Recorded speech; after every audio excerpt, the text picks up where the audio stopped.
నెల్లూరు జిల్లా వెంకటాచలం మండల కేంద్రంలోని స్వర్ణభారతి ట్రస్టులో సంక్రాంతి సంబరాలు అంబరానంటాయి. మాజీ ఉపరాష్ట్రపతి వెంకయ్య నాయుడు తెల్లవారుజామునే భోగి మంటలు వేసి వేడుకలను ప్రారంభించారు. ఈ సందర్భంగా ఆయన మాట్లాడుతూ భారతీయ సంస్కృతి సాంప్రదాయాలు మన మూలాలని, వాటిని ప్రతి ఒక్కరూ గౌరవించి భావితరాలకు అందించాలని పిలుపునిచ్చారు. తెలుగు ప్రజలందరూ ఈ సంక్రాంతిని సుఖ సంతోషాలతో జరుపుకోవాలని ఆకాంక్షించిన ఆయన మన దేశానికి వెన్నెముక అయిన రైతన్నలు పాడి పంటలతో వర్ధిల్లాలని స్వామివారిని ప్రార్థించారు.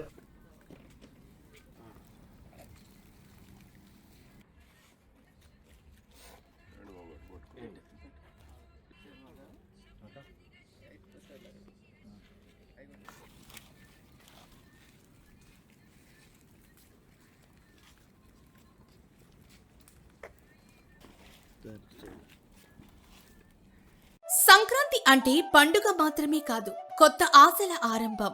ప్రజల కోసం స్పష్టమైన దారి. నెల్లూరు నగర ప్రజలకు, అధికారులకు, ప్రజా ప్రతినిధులకు సంక్రాంతి శుభాకాంక్షలు.